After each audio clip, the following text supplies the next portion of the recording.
Misericordia. ¿Cuántos están listos en esta mañana?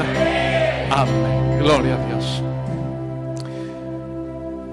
Hace unos años atrás, 35, 40 años atrás, empezó a surgir una fuerza arrolladora llamada el comunismo. En Rusia y en Rumania, el comunismo surgió como una fuerza amenazadora, una fuerza destructiva. Los fundamentos del comunismo que están en Marx, en Lenin, Stalin. El fundamento real del comunismo es, y la doctrina del comunismo es, que no existe Dios, que no hay Dios, que en el cielo no hay nadie. Y eso surgió como una fuerza que hoy ha llenado el mundo, pero no ha logrado su objetivo. El objetivo principal del comunismo era hacer desaparecer el cristianismo.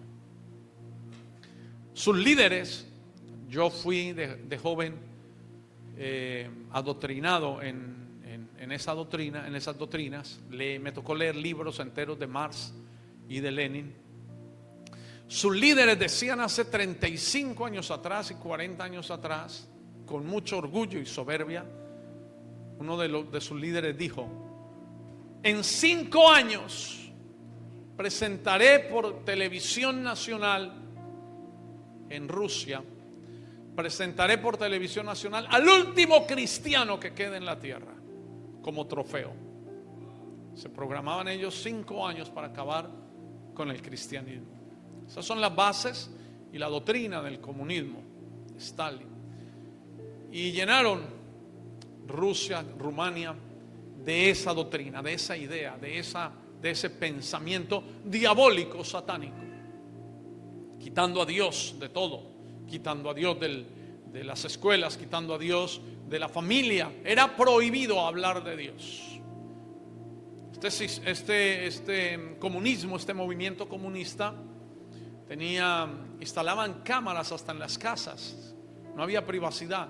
Si en una casa, en una familia se mencionaba a Dios, se mencionaba a Jesucristo, las personas iban directamente a la cárcel a ser torturados por Jesucristo. No le estoy hablando de los tiempos de Nerón, ni le estoy hablando de los tiempos del Coliseo romano. Le estoy hablando de hace 35 y 40 años atrás. Y eso, contrario a detener el cristianismo, lo que hizo fue despertar un verdadero cristianismo. Un verdadero cristianismo. Un cristianismo real, genuino, de gente que amaba a Jesús, que no tenían problemas en ir a la cárcel por Jesucristo y ser torturados por Jesucristo, y pasaban en mazmorras por Jesucristo. Hoy todavía hay países que se vive eso y queman iglesias cristianas y asesinan cristianos solo por el hecho de ser cristianos. En alguna ocasión habían un matrimonio, el esposo y la esposa eran escultores y estaban haciendo una estatua de Stalin. Y haciendo la estatua, este matrimonio, la esposa, que siempre son las más preguntonas, habladoras, conversadoras, ella le dice a su esposo, fabricando la estatua de Stalin, estaban haciendo los pies y los dedos de Stalin, y ella le dice a su esposo, nosotros sabemos que no existe Dios. Dice, nuestros antepasados ignorantes adoraban a un Dios, pero a nosotros se nos ha enseñado que no hay Dios. Entonces, ¿quién pudo diseñar el pulgar de los pies? ¿Y quién? Si nosotros sabemos que el cielo y la tierra no fue creado por un Dios, ni nada fue creado por un Dios. ¿Quién pudo poner el pulgar en su lugar? Si yo le quito el pulgar al pie o le pongo el pulgar del pie en la mano, no podríamos sostener ni un martillo, ni una herramienta de trabajo. Y le estaba hablando ella a su esposo mientras construían la estatua esta de Stalin, y ella le dice: y nosotros admiramos al creador de la bombilla, al creador, al creador del teléfono, al creador del ferrocarril. Pero si ellos no hubieran tenido sus pulgares en su lugar, no hubieran podido crear nada de eso. ¿No debería ser más admirado el que creó el pulgar? Le dice ella. Las mujeres son así. Y como las mujeres son así, tienen más razón. Y el hombre, el esposo, se molestó con ella y le dice: no seas idiota y cállate, porque pueden haber cámaras en mi casa y nos van a meter a la cárcel por hablar. Si tú crees que hay un Dios que creó el pulgar, que puso los dedos del pie en el pie y no en la mano, porque si los pone en la mano quedamos fritos. O sea, ¿por qué todo tan perfecto creando ya la estatua? Entonces el hombre, como muchos hombres, no como yo, como muchos hombres, la mandó a callar. Porque cuando los hombres ven que su esposa tiene razón, la mandan a callar. Y él le dice: escucha, mujer, en el cielo no hay nadie. No hay nadie. Y nuestros antepasados eran ignorantes y estúpidos. Por eso adoraban un Dios. Entonces ella le dice: entonces es más asombroso todavía. Le dice ella. Estoy hablando de hace 35 años atrás. Eso fue en Rumania. Ellos eran rusos, pero habían sido muchos rusos, se habían trasladado a Rumania. Ella le dice: más asombroso todavía es. Porque si en el cielo hubiera un Dios, entonces era muy normal que nosotros tuviéramos todo perfecto, porque Dios, un creador, lo crea todo perfecto. O sea, si en el cielo hay un Dios, entonces sería muy normal y muy natural tener el pulgar donde lo tengo. Más asombroso todavía que en el cielo no hay nadie. Entonces yo voy a adorar a ese nadie que creó el pulgar, le dice ella. Yo voy a adorar a ese nadie que creó el pulgar. Y ella empieza a adorar a ese nadie, y así lo llamaba. Empieza a adorar al nadie que creó el pulgar. Que creó el pulgar, que puso los dedos en su lugar.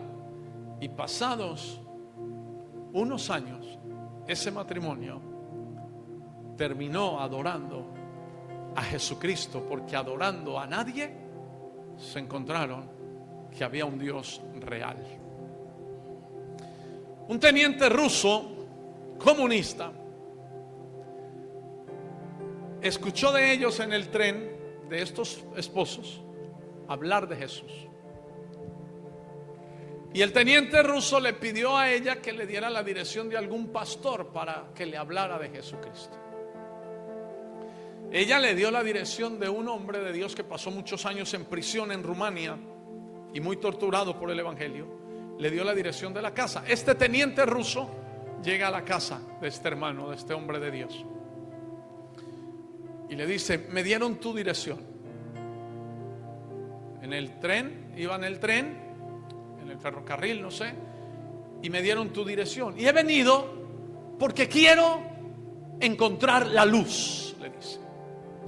Quiero encontrar la luz. Este hombre de Dios empieza a hablarle, no de prosperidad bíblica, no le habla de profecía,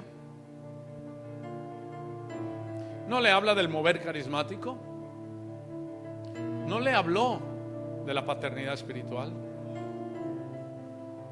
Le empezó a hablar de Jesucristo y a buscar las escrituras referentes a Jesucristo y a la salvación. Este era un teniente poderoso de ruso que estaba en Rumania. Y este teniente, escuchando y leyendo acerca de Jesús, le tomó las manos al hermano, se las aprieta y le dice, por favor, no me vaya a conducir al error, porque mi pueblo ha estado por años en la oscuridad. Dígame que esta es verdaderamente la verdad de Dios. No me vaya a conducir al error.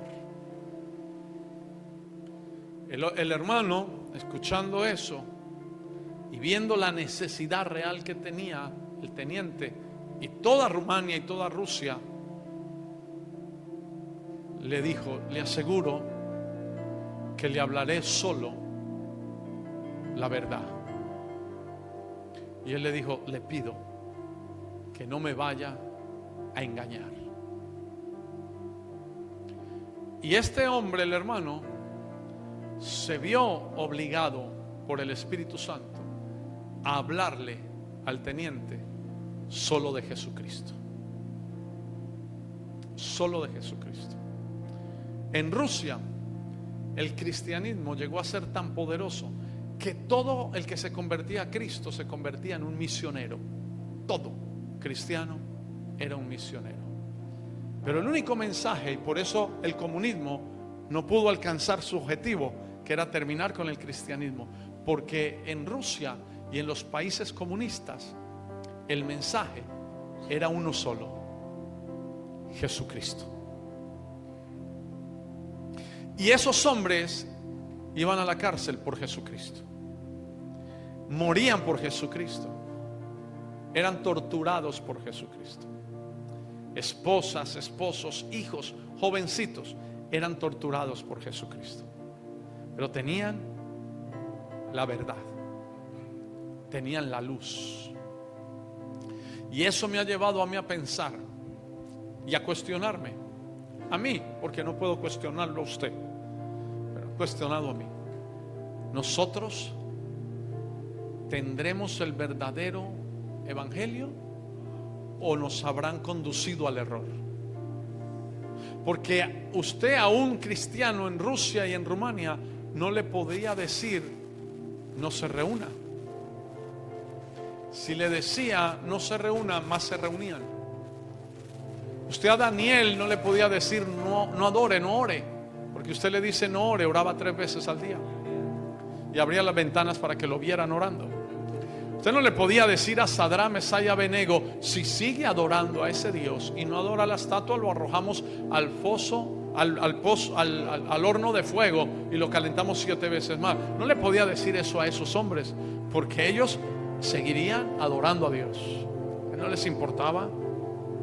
Nosotros, si no hay luz, gloria a Dios, porque es una excusa para no ir a la iglesia.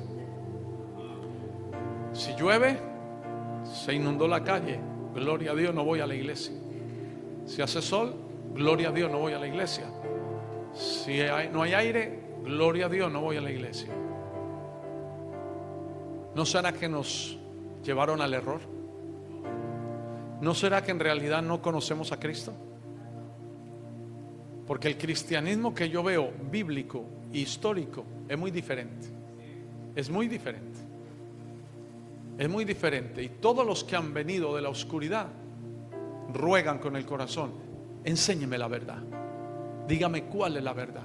Y créame que la verdad no era prosperidad bíblica, la verdad no era el mover profético, la verdad no era la paternidad espiritual, la verdad no era tanta cosa y adornos que se le han hecho al evangelio. La verdad era, es y seguirá siendo una sola: Jesucristo, único y suficiente Salvador. Jesucristo, piedra angular que los edificadores han desechado. Jesucristo, el único camino para regresar al Padre, porque estábamos destituidos de la gloria de Dios. Jesucristo, único fundamento, única verdad y vida. Jesucristo, luz que no puede ser apagada. ¿Y sabe qué decían ellos para empezar este mensaje? Porque necesito terminar de decirles esto que les estoy diciendo para ir al mensaje, porque el mensaje que el Espíritu Santo me dio para ustedes en esta mañana se llama un solo fundamento. ¿Y sabe qué decían ellos? A los occidentales, que somos nosotros. Ellos decían: el cristianismo ha llegado a ser dramático para nosotros. Decían hace 35 años atrás los cristianos en Rumania: el cristianismo ha llegado a ser dramático para nosotros. Oiga, escuche esto. Estoy hablando de verdad, de Biblia, de vida cristiana. Cuando ustedes, le decían ellos a los occidentales, cuando ustedes que son cristianos libres ganan un alma para Cristo, se están ganando un miembro para sus iglesias. Se están ganando un miembro para llevar una vida plácida. Y se están ganando un miembro que va a su iglesia a buscar cómo mejorar su vida. Pero no nosotros, dicen ellos, los cristianos de la iglesia subterránea. No nosotros. Cuando nosotros nos ganamos un hombre para Cristo, sabemos que estamos llevando una persona a ser encarcelado. Cuando nosotros nos ganamos un hombre para Cristo, sabemos que los hijos de ese hombre pronto quedarán huérfanos.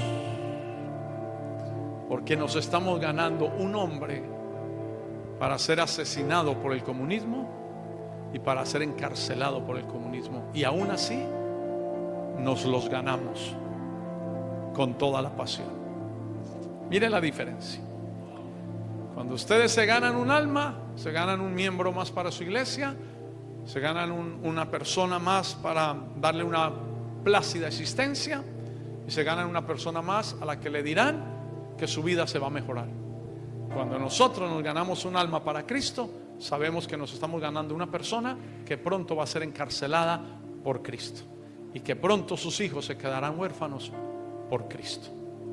Una gran diferencia entre el cristianismo verdadero y el cristianismo que hoy se considera cristianismo. La iglesia de Jesucristo, cuando nació, era perseguida.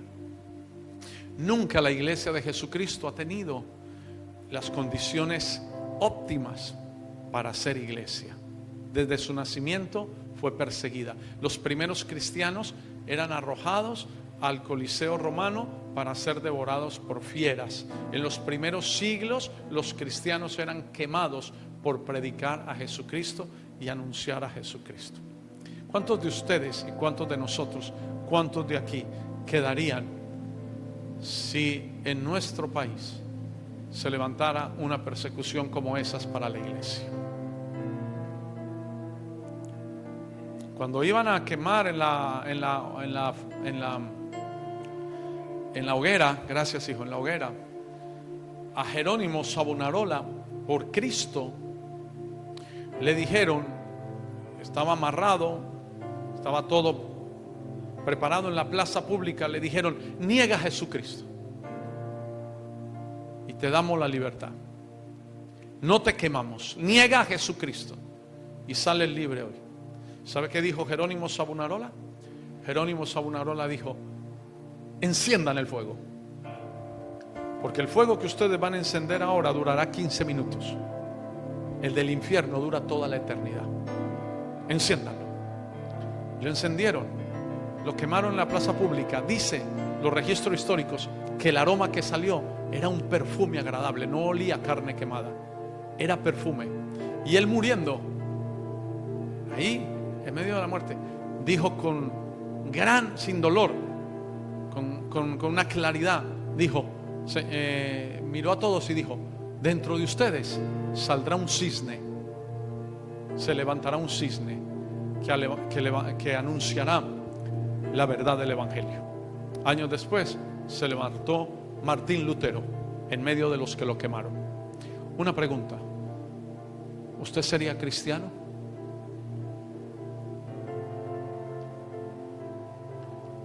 Porque yo, no sé usted, he encontrado que mucha gente viene a la iglesia para que le mejoren la vida. Que mucha gente viene a la iglesia para que le digan que dentro de usted hay un campeón. Y que usted está en la iglesia para sentirse mejor. No le diga eso a la iglesia nueva testamentaria, porque lo van a apedrear. Yo le decía a la iglesia en casa del jueves, le decía: ¿usted se ha imaginado cuando usted llegue al cielo? ¿De verdad usted se ha imaginado cuando llegue al cielo?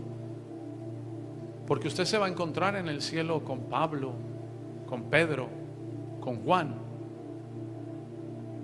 con Daniel, con Sadrá, Mesá, Abednego, con Jerónimo Sabunarola, con los mártires que fueron apedreados. Usted se va a encontrar con ellos. Ellos, dice la palabra en Hebreos 12, son testigos de nosotros. Son una nube de testigos que están ahorita. Una nube de testigos. Nosotros estamos en la carrera. Ellos están ya en el palco mirando la carrera. Usted va a llegar allá. Perdónenme, mis hijos, yo también voy a llegar allá. Y a usted le va a decir el apóstol Pablo: hermano, bienvenido. ¿De qué siglo viene usted? Siglo XXI. Hermano Pablo, del siglo XXI. ¡Wow! Siglo XXI. ¿Cómo estará la iglesia el siglo XXI de gloriosa? Y dígame, ¿cómo lo mataron a usted? Porque a mí me cortaron la cabeza por Cristo.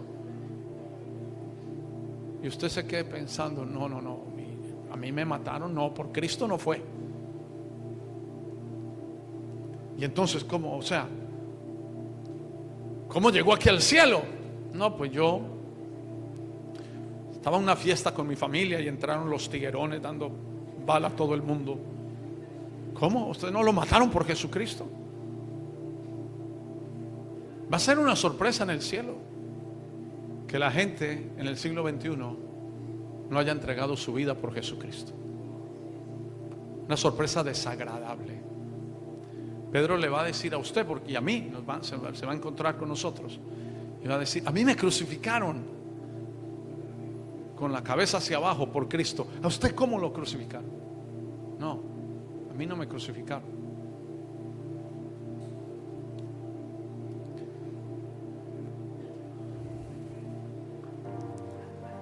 Algunos creen que viven cristianismo. Yo lo digo públicamente, queda grabado, va a quedar montado en las redes sociales.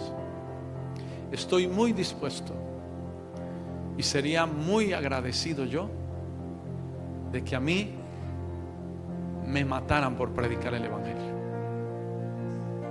Me sentiría honrado.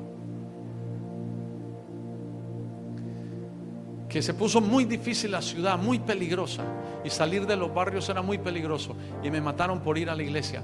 Yo me sentiría demasiado honrado por el Señor que me haya dado esa oportunidad. Voy el 16 de diciembre a la selva, donde mataron 5 misioneros por predicar el evangelio. Cuando yo leí esa historia de Ecuador, de mi Ecuador, y de cómo ha sido fundado Ecuador, oré a Dios que me permitiera ir a ese lugar. El 16 de diciembre voy allá. Y voy con mi esposa. Ella dice que no, que vaya con Fabricio.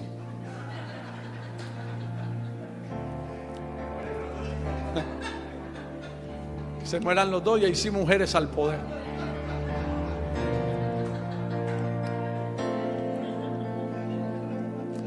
Yo creo que todos aquí tenemos que decirle al Señor: perdón, perdón, perdón, Señor. No van a Durán que porque está peligroso. No vienen al culto porque está peligroso. No van a la selva porque es peligroso. ¿Qué cristianismo ustedes viven? ¿Qué cristianismo viven? Yo creo que como aquel teniente ruso, usted debería de decirle a su pastor y a cualquier pastor, apretarle las manos y decirle: no me conduzca al error, por favor. Dígame la verdad. Porque mi familia y mi generación han estado en oscuridad, no me vaya a engañar, dígame la verdad. Debe ser el anhelo de todos nosotros. ¿Cuál es la verdad? ¿Cuál es la verdad? Pastor, la verdad, ¿cuál es? Mover profético, ¿cuál es? Pastor, dígame la verdad. El mover de prosperidad bíblica, prosperidad financiera. Pastor, dígame cuál es el verdadero evangelio. El evangelio de la prosperidad, el evangelio de la sanidad, el evangelio del éxito, el evangelio de la influencia. ¿Cuál es el verdadero evangelio? Y que alguien le diga a usted la verdad. Mi amado hermano, no existe evangelio de prosperidad, no existe evangelio de sanidad, no existe evangelio de superación personal. Existe un solo evangelio, el evangelio de Jesucristo. Y en Él, solo en Él, se encuentran todas las demás cosas. Porque de seguro que Él puede y quiere sanarte, prosperarte, bendecirte. Pero ese no es el fundamento. Esos son los adornos que se le van poniendo al edificio. Cuando usted construye una casa o un edificio de varios pisos, de varios niveles, los fundamentos son rústicos, son feos. Nadie adorna, nadie pone los fundamentos, nadie echa las bases con mármol, nada, varilla, piedra. Pero el fundamento sostendrá el edificio. Si no pones el fundamento correcto, todo lo que construyas, cuando venga a ellos el comunismo, no sé a nosotros qué nos irá a venir, cuando vengan los vientos y golpeen contra el edificio, se caerá. Si el fundamento no es Cristo, todo lo que construyas se caerá. Familia, iglesia, templos hermosos, economía. Si el fundamento no es Cristo, los vientos, las tempestades, los ataques, las amenazas, los gobiernos, la ideología de género, el movimiento LGTBIQ, el movimiento LGTBIX, el movimiento LGTBIZ, el movimiento el movimiento aquel, tumbará lo que hayamos construido. Así que, mis hijos, vine a decirles, hay un solo fundamento. Y ruéguele a Dios que yo no lo conduzca al error y que nadie lo conduzca al error. Amén. Rápido, Colosenses capítulo 1 versículo 28. En la pantalla lo más rápido posible, porque yo escribí los versos. Ahí está, gracias. Qué velocidad. A quien anunciamos, amonestando a todo hombre y enseñando a todo hombre en toda sabiduría, a fin de presentar perfecto en Cristo Jesús a todo hombre. A quien anunciamos. Había una sola persona que se anunciaba en el evangelio. Había un solo mensaje. A quien anunciamos, o la versión en inglés dice, a quien predicamos. Nosotros debemos predicar una sola persona, Jesucristo. Aleluya. ¿Alguien está conmigo hoy, en esta mañana? Nosotros debemos predicar a una sola persona, Jesucristo.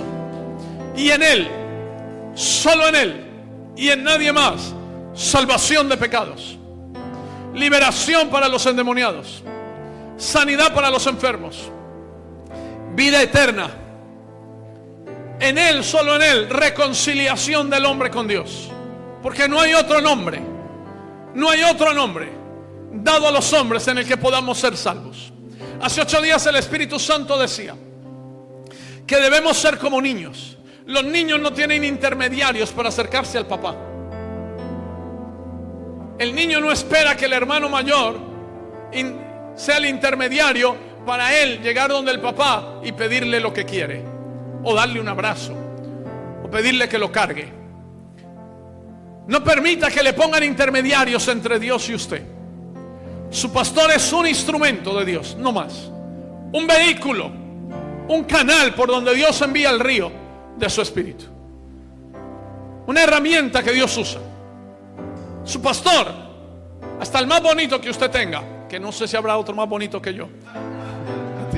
Eso fue broma. Pero su pastor, por bonito que sea, es un burro que carga a Jesús. Es el burro donde Jesús se monta. No más. Se debe de anunciar que en Cristo y solo en Cristo hay salvación. Se debe de anunciar que usted no es salvo por el pastor, ni por Maranata, ni por la denominación a la que asiste. Que usted es salvo en Cristo. Que yo no voy a conducirlo al error jamás. Uno solo murió por usted. Uno solo entregó su vida en una cruz, cargando sus pecados, sufriendo sus dolores. Uno solo. Se llama Jesucristo. Y Él es el único Rey de reyes y Señor de señores. Hermoso Rey, soberano Rey, poderoso Rey. Él es el único que venció la muerte, que resucitó al tercer día y se sentó en un trono de gracia y de misericordia. Desde allí está gobernando a la diestra del Dios el Padre. La diestra es gobierno, autoridad. Él es el Rey de todas las naciones. Nadie es como Él. Nadie es como Él. Suficiente Salvador. Fundamento que te va a sostener en cualquier situación y circunstancia.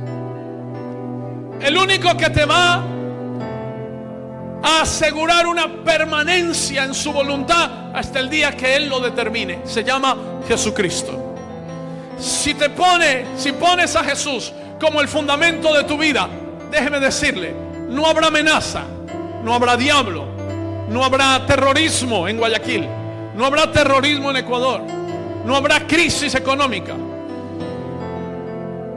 que derribe tu vida, que detenga tu propósito o que acabe con tu llamado.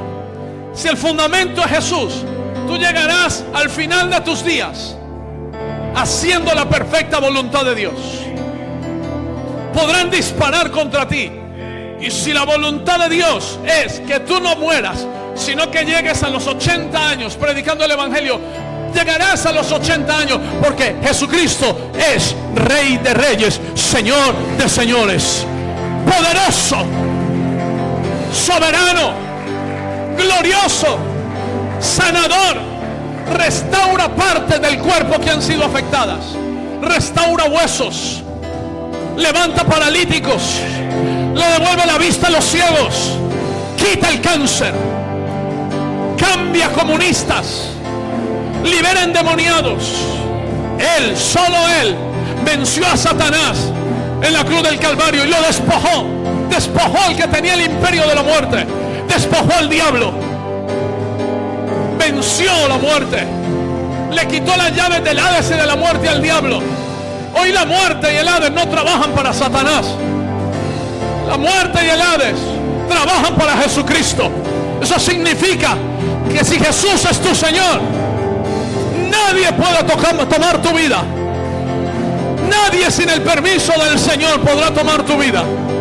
Puedes vivir en medio de leones, y el Rey de la naturaleza, el Rey de toda la creación, el Rey de los cielos, el Rey inmortal, el Rey que pronto viene, hará que los leones se vuelvan herbívoros el día que tú estés en medio de los leones, y que no quieran carne. Ese Dios, eso hizo con los leones cuando Daniel fue arrojado al foso. Los leones por una noche dejaron de ser carnívoros y se volvieron herbívoros, porque el que creó los leones les dijo: no toquen a Daniel, él me adora, él me sirve. Y los leones le obedecen al único Rey de la gloria, y los gobiernos obedecerán al único Rey de la gloria, y los principados y las potestades no traspasarán barreras, porque el Rey de la gloria ha colocado límites. Él dijo: yo edificaré mi iglesia, mi iglesia, mi iglesia. De mí saldrá una iglesia, y las puertas del Hades no prevalecerán contra ella. Si tú eres la iglesia de Cristo, no hay demonio, no hay diablo, no hay hechicero, no hay nada, no hay nadie, no hay fuerza, ni natural ni espiritual, que pueda prevalecer contra ti. Él dijo: yo me voy a asegurar de que mi iglesia permanezca hasta el final. Y no ha habido comunismo que la detenga, y no habrá diablo que la detenga, y no habrá violencia que la detenga, porque en medio de cualquier clima la iglesia surgirá.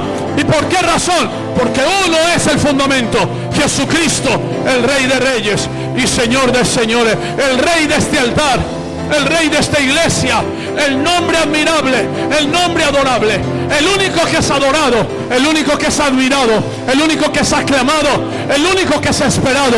Ese Rey vendrá pronto, y más le vale que usted y yo estemos fundamentados en ese Rey de gloria, a quien anunciamos cada esfuerzo, cada inversión y toda la preparación para llevar a cabo el ministerio que Dios nos ha entregado tendrá buen cumplimiento cuando seamos hallados fieles en predicar a Jesucristo. Todo esfuerzo, toda inversión, todo trabajo, todo lo que hagamos tendrá un buen cumplimiento cuando Dios nos halle fieles predicando a Jesucristo y solo a Jesucristo. ¿Quieres ser sanado? Solo en Cristo se puede presentar perfecto en Cristo Jesús a todo hombre. ¿Quieres ser santificado? Solo en Cristo.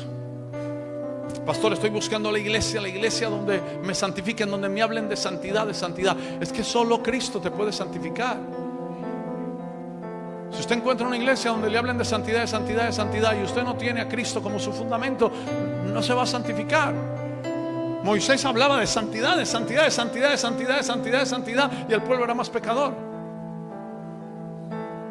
porque no había Cristo.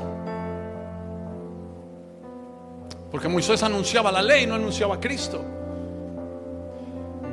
Es en Cristo Jesús, a fin de presentar perfecto en Cristo Jesús a todo hombre. Pastor, yo estoy buscando el lugar donde mi familia, donde mi hogar, donde mi casa florezcan, donde mis hijos florezcan. Es en Cristo Jesús. No existe un lugar, existe una persona. Es Cristo Jesús. Ellos no anunciaban lugares, ellos no anunciaban denominaciones, no tenían denominaciones. Ellos no tenían problemas, ni conflictos, ni diferencias de denominaciones. No tenían denominación, tenían una persona, Cristo Jesús. ¿A quién anunciamos? No a quiénes anunciamos, no a qué anunciamos, a quién anunciamos. Es Cristo Jesús. Quien me ha sostenido hasta este día es Cristo Jesús. Quien me ha guardado es Cristo Jesús. Yo salía de mi casa en la Comuna 13, en Medellín, para la iglesia con mi esposa y con mis hijos un domingo, y era normal en aquel tiempo. Estoy hablando de 1996 hasta el 2002 que salimos de Medellín. Busque la historia de Medellín y sobre todo la historia de la Comuna 13. Y si alguien tiene dudas o cree que yo puedo ser exagerado, puede ir a la Comuna 13. Allá todavía sigue estando mi casa a nombre mío, con la escritura a nombre mío. Nunca pude volver, pero allá está mi casa. Allá vive mi mamá, vive mi sobrino, mi hermana, viven mis suegros al lado de mi casa, donde yo viví. Y para nosotros era muy normal, cuando eran los cultos de semana, que nunca faltamos, llegar. Por años ningún vehículo podía entrar a esos barrios, ningún vehículo. Usted, un taxi, cualquier vehículo, lo dejaba, pues, qué sé yo, 3, 4 kilómetros de distancia, porque no entraban carros, era prohibido, por años, no por una semana, no por 2 semanas, por años. Una guerra que, oro a Dios, ustedes nunca la alcancen a vivir ni a experimentar. Guayaquil no ha experimentado una cosa de esas, y oro que no la experimente. Un carro bomba en Medellín mataba 120 personas. Un solo carro bomba mataba 120 personas. Aquí un carro bomba vuela el capó del carro, los vidrios del carro y no más. Allá un carro bomba destruyó un edificio de 20 pisos y morían 100, 150. Un carro bomba lo ponían debajo de un puente vehicular y volaba el puente vehicular con los camiones llenos de policías. No quedaba nadie vivo. De cualquier parte de la ciudad, usted escuchaba la explosión de un carro bomba en donde la pusieran, en cualquier parte de la ciudad. Y veía inmediatamente, no estoy exagerándole, de cualquier parte de la ciudad veía subir el humo de la explosión. Usted sabía que era un carro bomba.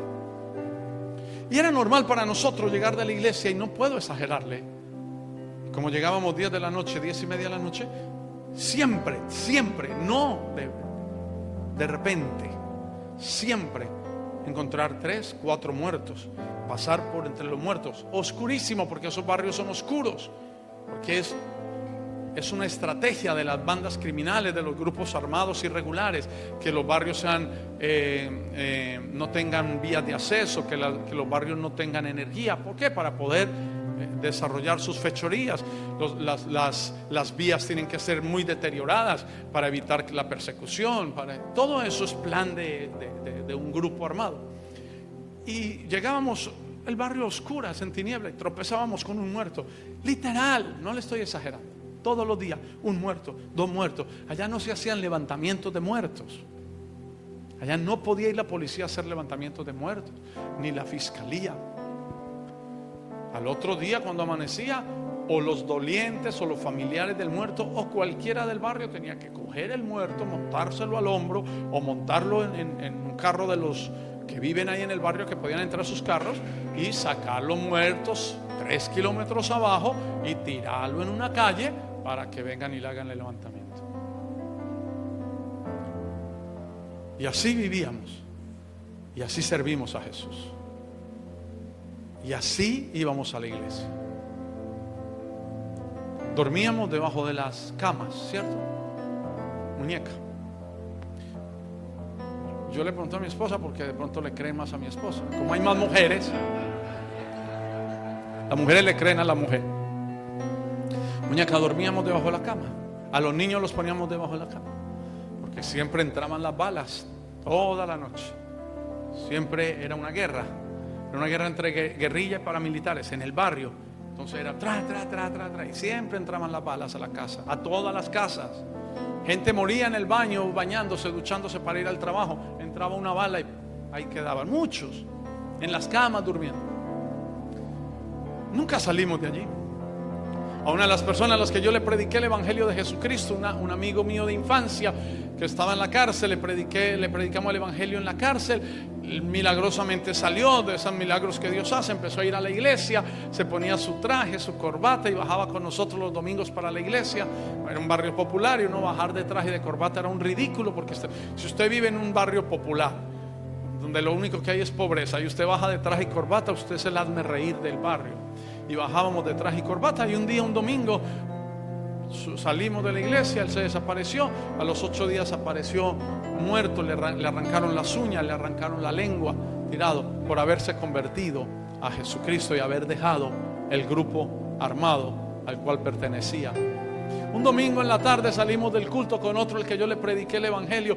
Llegamos, nosotros fuimos a almorzar a la casa, él se fue a la casa de él más arribita, y al rato llegaron a llamarme mire, es que van a matar a Juan, él está encerrado en la casa, allá le están tumbando la puerta, que lo van a matar porque se convirtió al evangelio. Me tocó irme a mí, salir domingo en la tarde de mi casa después del culto, ir a hablar con los líderes. Hey, dele una oportunidad, está buscando a Jesús, está buscando a Dios. Y hasta hoy vive. Un muchacho que puso un carro bomba donde murieron 150 personas en el centro de Medellín, le predicamos el evangelio a Suso. Llegó a la iglesia, se convirtió, hoy es un hombre de familia. Esa era nuestra vida. Por eso a mí me sorprende cuando alguien me dice: no puedo, no tengo. Nosotros no teníamos. Mi esposa andaba con 3 niños por la puerta de atrás del bus para ir al culto, por la puerta de atrás, porque no tenía el pasaje. No tenía el pasaje. Entonces ella tenía que pararse donde era el bus, decirle al conductor: me lleva por favor hasta la minorista, que no tengo plata. Bueno, vaya por la de atrás. Por la de atrás andábamos nosotros. Y eso no es nada comparado a Rumania, a Rusia, a lo que es África hoy. Y alguien me va a venir a decir que tiene evangelio. Alguien me va a venir a decir que tiene evangelio porque viene un domingo a dormirse al culto. Yo por no entrar en discusión, pero perdóneme. En África caminan 3 días para ir al culto. Caminan 3 días para ir al culto. 3 días. Y cuando llegan al culto y el pastor predica 1 hora y media, la gente se queda sentada después de la hora y media. Cuando es un pastor invitado de aquí del occidente de Estados Unidos, Lo llevan y lo invitan, y el pastor predica 1 hora y media y cree que predicó tremendo mensaje, y termina y la gente se queda ahí sentada. Entonces le pregunta al traductor: ¿qué pasa? ¿Por qué no se mueven? Siga predicando, siga predicando. Predica 2 horas, 3 horas, y él para. Bendiciones, que Dios los bendiga. Y la gente no se mueve. Y él le dice al traductor: ¿qué pasa? Y el traductor le dice: ellos caminaron 3 días para venir a escuchar el evangelio. No se van a ir con 3 horas de mensaje. Así que siga predicando, papito. Siga predicando. Estamos muy mal acostumbrados, pero creemos que esto es evangelio, porque nos vendieron un error, porque nunca le cogimos las manos a un pastor y le dijimos: no me lleve al error, no me guíe al error, deme la verdad. Mi familia viene de una oscuridad, deme la verdad. La verdad es Cristo.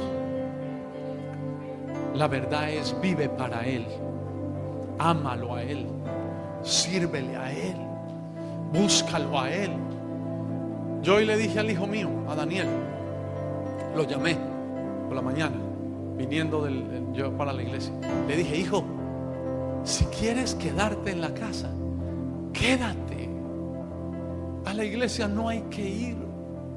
¿Sabe por qué yo voy?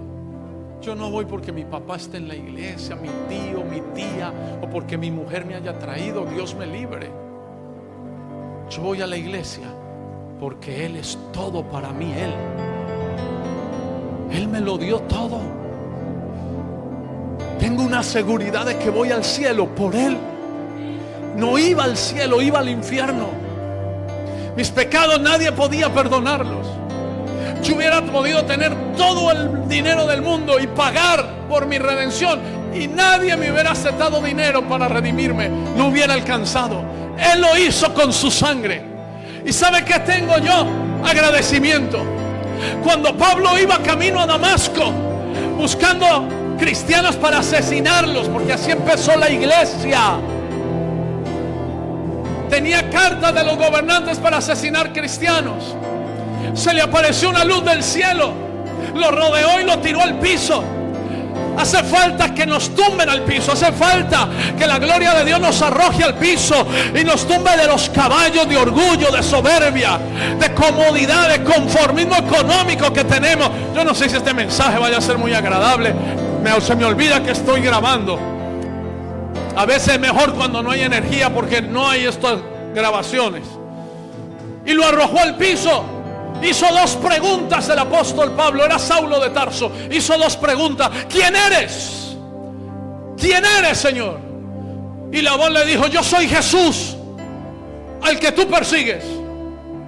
Dura cosa te dar cosas contra el aguijón. ¿Sabe cuál fue la otra pregunta? ¿Qué quieres que haga? Porque el que se encuentra con Jesús y es arrojado del caballo de la comodidad, ¿qué quieres que haga, Señor? ¿Qué quieres que haga? Si tú te encontraste con Jesús verdaderamente, ¿qué quieres que haga? Envíame a mí. ¿Qué quieres que haga? ¿Cuál es tu voluntad? Y lo está diciendo un hombre poderoso. Saulo de Tarso era un hombre poderoso. Saulo de Tarso era un hombre rico. Saulo de Tarso era un hombre de influencia en la sociedad. Saulo de Tarso era un líder reconocido. Saulo de Tarso era, a la ley de los fariseos, irreprensible, intachable. Saulo de Tarso era un hombre que hablaba 4 idiomas. Saulo de Tarso no era un vagabundo. ¿Y sabe qué le dijo? ¿Qué quieres que haga, Señor? ¿Y sabe cómo terminó Saulo de Tarso? Desechando todo eso que había ganado, con tal de ganarse a uno solo, a Jesucristo. Por eso él no predicaba doctrinas, por eso él no predicaba prosperidad bíblica, por eso él no predicaba profecía. Él predicaba a uno solo, a Jesucristo, a quien anunciamos, amonestando a todo hombre y enseñando a todo hombre en toda sabiduría, a fin de presentar perfecto en Cristo Jesús a todo hombre. ¿Sabe qué dijo Pablo? A griegos y no griegos, a sabios y no sabios, a gentiles y no gentiles, soy deudor. ¿Por qué se consideraba deudor? ¿Usted cree que yo vengo aquí porque alguien me trajo, o vine a la iglesia por miedo a no irme al infierno. No, yo estoy aquí por agradecimiento al Señor. A mí no me mueve ni el miedo al infierno, ni vengo por costumbre. No vine porque me toca, no vine porque es domingo. Si usted viene el martes aquí me ve, si usted viene el viernes me ve, si hubiera ido ayer a la reunión de matrimonio me ve, porque Él es mi vida. No considero mi vida sin Él, no la considero. Yo no la considero, no sé a dónde ir. Si Él no es el centro de mi vida, no sé a dónde ir. Si yo dejo a Jesús, no tendría valor ni de mirar a mi esposa ni a mis hijos a los ojos. Si yo lo dejo a Él, no podría mirarlos ni a ustedes. El día que yo dejara a Jesús, me desaparecía. ¿Con qué ojos los voy a mirar a ustedes? Él es todo. Sin Él yo no tengo nada y no quiero nada. Él es todo, y viviré aquí y estaré aquí anunciando a Jesucristo y amonestando a todo hombre que solo en Cristo usted será perfecto, que solo en Cristo usted tiene durabilidad, que solo en Cristo usted tiene permanencia, que solo en Cristo usted es inamovible, que solo en Cristo Satanás no te puede tocar, que solo en Cristo usted puede vencer el pecado, solo en Cristo Jesús. Aleluya. Alguien diga amén. Gloria, gracias Jesús. No importa cuál sea. Yo me acosté a las 2 de la mañana anoche, por eso me siente cansado y sin pasión, con sueño. No importa cuál sea su nivel, ni su carrera de fe, ni cuál sea su grado en el ministerio. No importa cuántos edificios haya construido usted, ni cuántos mensajes usted y yo hayamos predicado. Si no hemos comprendido que la predicación debe ser el anuncio de Cristo Jesús como Salvador, como Señor, como Rey, como las primicias de la resurrección y como la única esperanza alentadora de su pronto regreso, no hemos hecho nada. No importa cuántos edificios construyamos. Líbreme Dios de vanagloriarme de las iglesias que he podido levantar en mi caminar cristiano. Líbreme Dios de eso, de vanagloriarme de eso. Líbreme Dios. Que el Señor me guarde. Si no comprendemos que la predicación debe ser el anuncio de una sola persona, Cristo Jesús como Salvador, como Señor, como Rey, como primicia de la resurrección, como vida eterna. Cristo Jesús como el agua que sacia la sed. Cristo Jesús como el pan de vida. Cristo Jesús como el camino. Cristo Jesús la verdad. Cristo Jesús la vida. Cristo Jesús el Rey que viene pronto. Cristo Jesús el intercesor ante el Padre. Cristo Jesús es todo. La roca de fundamento, la corona de la iglesia. Cristo Jesús es la gloria del Dios invisible, la imagen del Dios invisible. En Él habita corporalmente la plenitud de la deidad. Cristo Jesús está de Génesis hasta Apocalipsis. Cristo Jesús el que murió y también resucitó. Cristo Jesús el esposo. Cristo Jesús el amante de la iglesia, el amado de nuestra alma. Cristo lo es todo. No vine para que Dios me prospere. Vine a decirle a Jesús: te amo, eres mi todo. Y ojalá la iglesia tuviera el valor de decir: y si no me prosperas, te seguiré amando. Y si no me das riquezas, seguirás siendo mi Señor, mi Dios, mi todo, porque me diste la vida eterna, perdonaste mis pecados.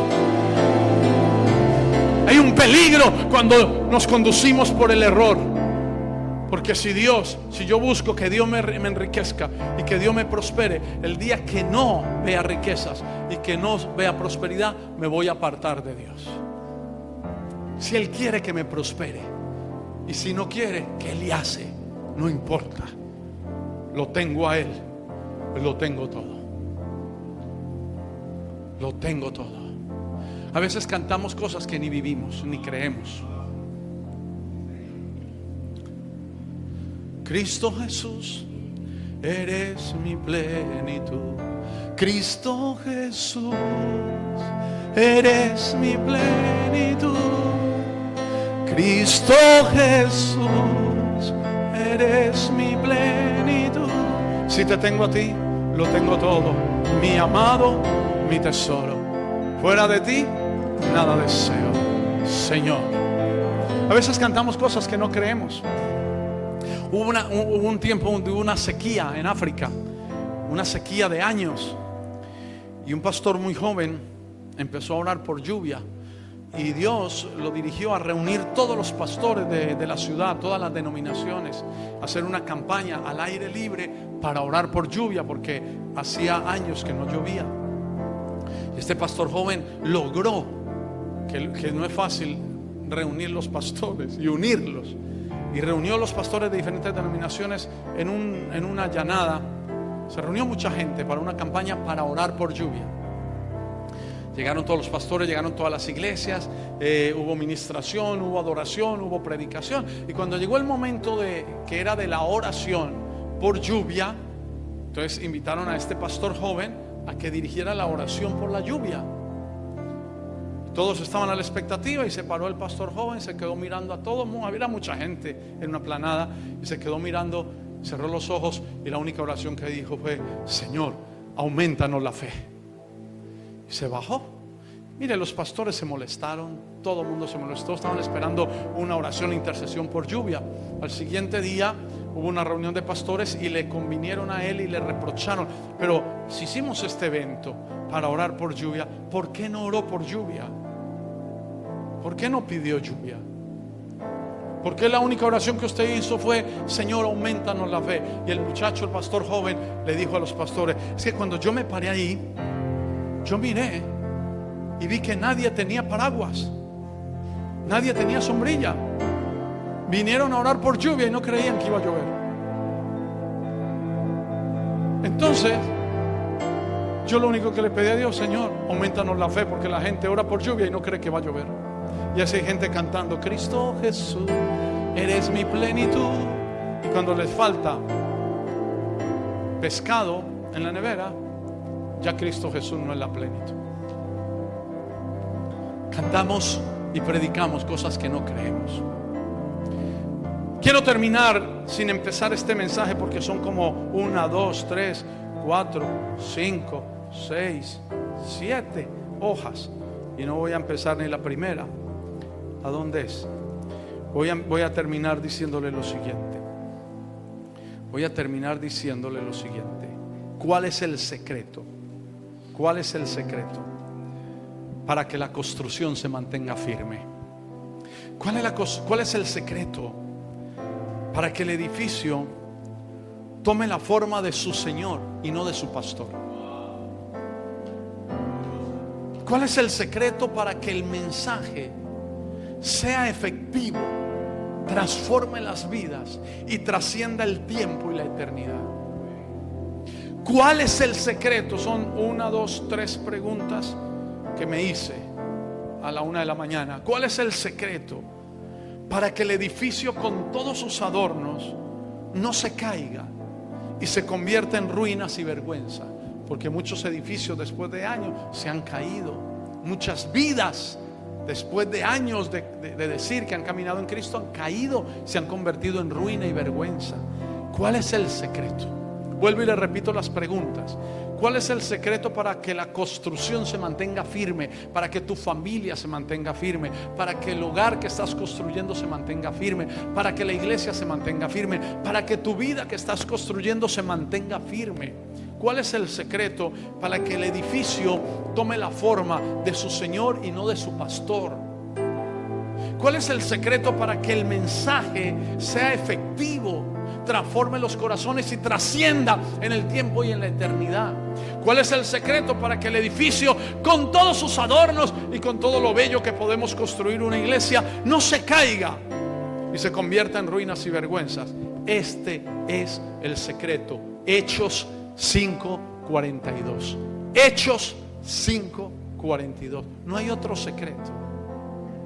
Este es el secreto. Y todos los días en el templo, y todos los días, en el templo y por las casas, no cesaban de enseñar y de predicar a Jesucristo. ¿A quién enseñaban y a quién predicaban? A Jesucristo. Todos los días, en el templo y en las casas. Habían iglesias en casa, habían reuniones en el templo, y había un solo mensaje: Jesucristo. Jesucristo. Termino, mis hijos. No podemos construir con monedas de oro si olvidamos y despreciamos el lingote de oro, que es Cristo Jesús, de donde fue tomada la moneda de oro. El único tema sobre el cual los hombres predicaban en la iglesia gloriosa y naciente que hacía temblar los imperios era Jesucristo. El único tema que se predicaba en una iglesia gloriosa, en una iglesia triunfante, en una iglesia que hacía temblar el imperio de Roma, el único tema era Jesucristo. Pastor, yo necesito sabiduría. Cristo ha sido hecho por vosotros sabiduría. Pastor, yo necesito santidad. Cristo ha sido hecho por vosotros sabiduría, justificación, santificación. Pastor, yo necesito poder, pero recibiréis poder cuando haya venido sobre vosotros el Espíritu Santo. Y me seréis testigos. ¿De quién? De Cristo. No testigos de Jehová, de Cristo. Porque Cristo es la imagen del Dios invisible. Pastor, yo necesito levantar una familia estable, tener una familia en armonía. Cristo, el centro del matrimonio, es paz, armonía. En el mundo tendréis aflicción, pero confiad, yo he vencido al mundo. ¿Quién? Cristo. Todo es Cristo. Yo necesito que mis hijos se enamoren del Evangelio, que mis hijos quieran ir a la iglesia. Pastor, ¿cómo hago? ¿Cómo hago? ¿Hacemos reuniones de jóvenes con franelas y camisetas mojadas? No. Pastor, ¿hacemos reuniones de jóvenes con luces? No es así, porque se van a enamorar del mundo dentro de la iglesia. Pastor, ¿hacemos reuniones de jóvenes y rifamos una moto todos los sábados? No, tampoco, porque van a ir por la rifa de la moto. Entonces, ¿qué hago para que mi hijo ame la iglesia? Preséntale a Cristo, el superhéroe. El superhéroe. Escuché esta semana un niño que es real. En una escuela, la maestra le mandó un trabajo a la casa y que cada uno escribiera sobre su superhéroe favorito y que viniera y lo expusiera. Y los niños vinieron y expusieron de sus superhéroes. Algunos hasta de Papá Noel como superhéroe. Y un niño se paró allá y empezó a hablar de Jesucristo. Mi superhéroe es Jesús. Nació en un pesebre de una virgen y empezó a contar la historia de Jesús. Sanaba a los enfermos donde iba. Le daba vista a los ciegos. Había un joven muerto. Su mamá estaba llorando porque era el único hijo que tenía. Y mi superhéroe Jesús le resucitó el niño, el joven, y se lo devolvió a la mamá que estaba llorando. Mi superhéroe lo mataron en una cruz, decía el niño. Lo mataron en una cruz, lo crucificaron. Pero mi superhéroe se volvió a levantar. Al tercer día se levantó. Y hoy está sentado en el cielo. Mi superhéroe va a venir en las nubes con gloria y majestad. No habrá alguien más hermoso que Jesús. Preséntale a Cristo, no le presente religión. Habla de Jesús, enseña a Jesús, predica a Jesús, comparte a Jesucristo, ama a Jesús, conoce a Jesús. Y te aseguro que si ese es tu fundamento, tu casa no se va a caer nunca. No se va a caer. Gracias, Señor. Si le hubiéramos preguntado a los discípulos de la iglesia nueva testamentaria qué era lo que ellos creían, ellos hubieran respondido una sola cosa: creemos en Jesucristo. Y eso era suficiente. Como el teniente ruso: pastor, no me conduzca al error, dígame la verdad, porque mi familia y mi sociedad han estado en oscuridad por mucho tiempo. Dígame cuál es la verdad. Y ese pastor solo pudo encontrar en Jesucristo la verdad para ese teniente. Imaginé que ese pastor empezó a enseñarle a los soldados rusos y como ellos estaban adoctrinados con el comunismo, ya he terminado, y entonces le leyó una parábola del mayordomo, del dueño de la tierra, que dejó unos mayordomos, que le confió unas tierras y que le confió la tierra a unos mayordomos. Y ellos ahí mismo, los rusos comunistas, decían: imposible, ¿cómo va a tener alguien tanta tierra? Ya se lo hubiera quitado ellos tenían un grupo comunista, no recuerdo cómo se llamaba, ya se le hubiera quitado el grupo que quita tierra. Eso es imposible, eso es mentira. Entonces ellos tuvieron que aprender a hablar solo de Jesucristo. No podían hablar de dinero, ni de riquezas, ni de abundancia, ni de prosperidad, solo de Jesucristo. A un comunista usted no le podía hablar de prosperidad, porque era imposible para ellos tener prosperidad, porque eso se lo llevaba el comunismo. Entonces solo le hablaban de Jesucristo. Y por eso llegó a ser la iglesia más poderosa en Rusia y en Rumania. Todos los que se convertían eran misioneros y predicaban a Jesús. No había otro mensaje. Y es que no se necesita otro mensaje, solo Jesucristo. Todas las otras cosas que predicamos son adornos del edificio, pero el fundamento es uno solo: Jesús. Levanta las manos al cielo.